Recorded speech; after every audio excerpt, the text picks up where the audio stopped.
Picture this. You've just left home for the very first time. You know, the rigid structure of high school is totally gone, the pressure is incredibly high, and suddenly you are entirely in charge of your own life. For some people, that's an exhilarating adventure. But for others, it is completely, totally overwhelming. Well, brain researcher Professor Raphael Kalish actually noticed exactly this during his own early university days.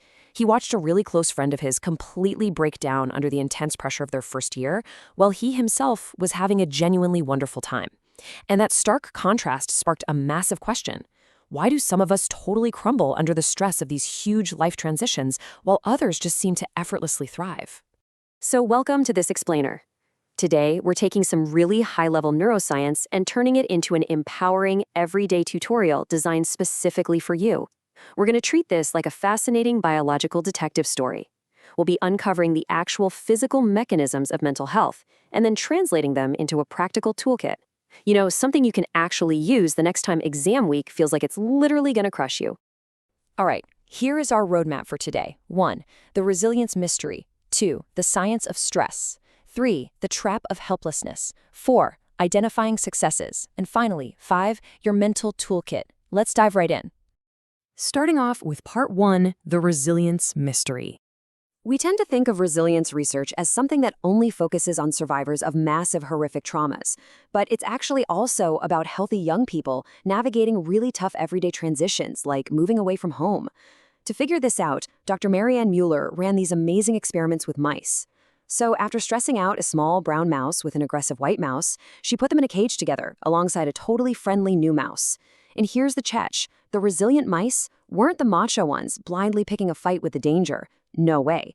They were the ones who kept a safe, smart distance from the threat, but still curiously interacted with the friendly mouse.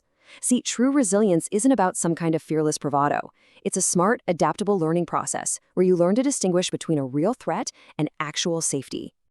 That brings us to part 2, the science of stress. Listen, as a student, it is absolutely crucial to realize your anxiety isn't just all in your head. When a stressful event hits, like, say, sitting down for a massive final exam, a very real, intense chemical cascade kicks off in your body.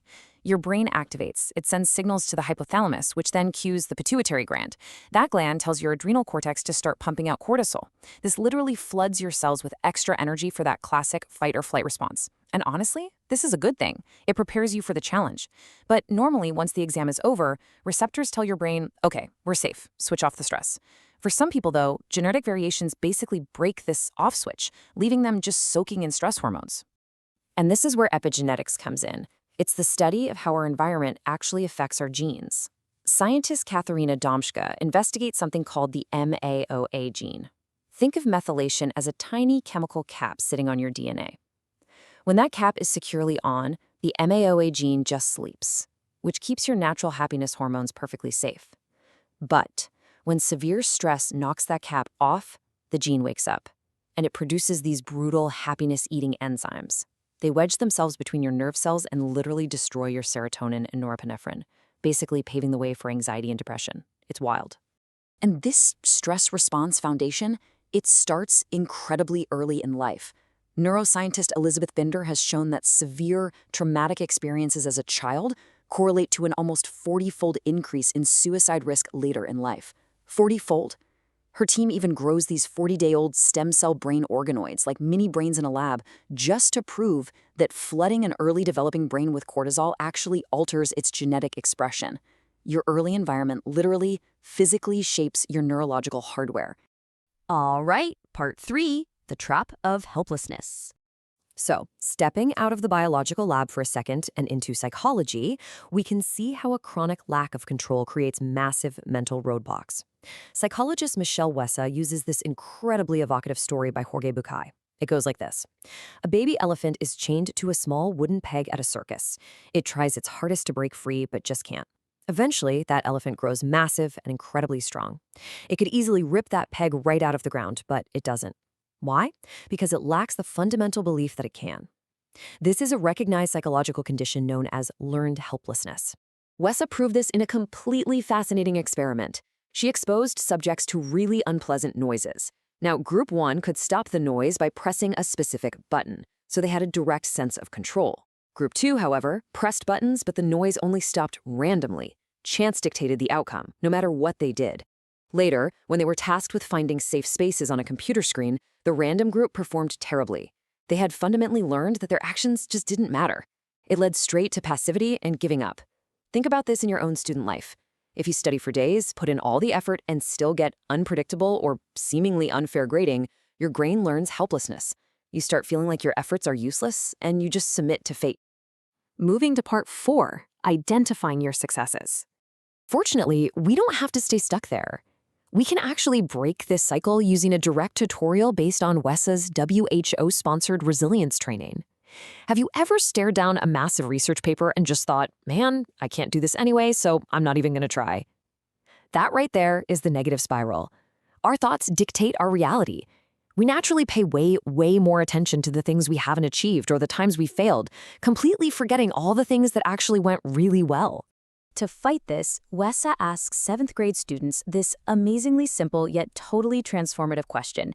She challenges them to consciously hunt for weekend wins. One kid proudly talked about successfully baking a cake for their grandmother.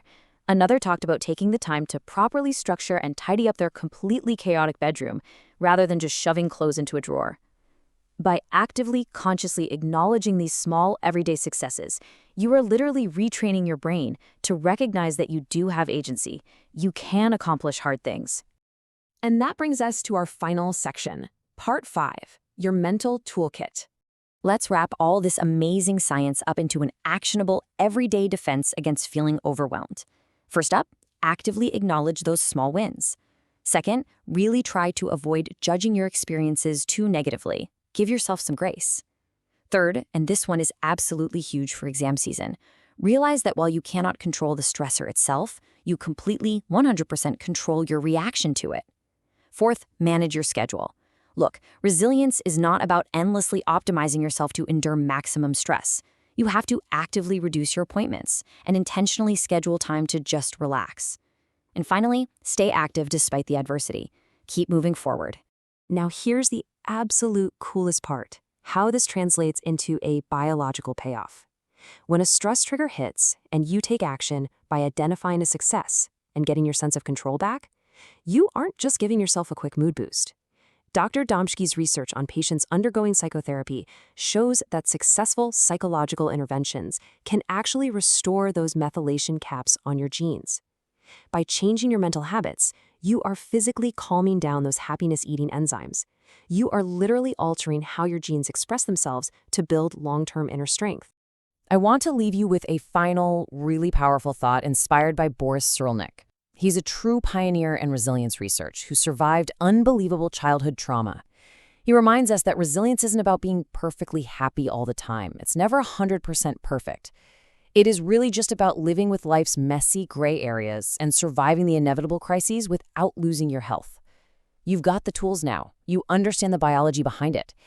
So if you can consciously change your reaction to stress today, who could you become tomorrow? Thank you so much for joining me on this explainer, and I'll see you next time.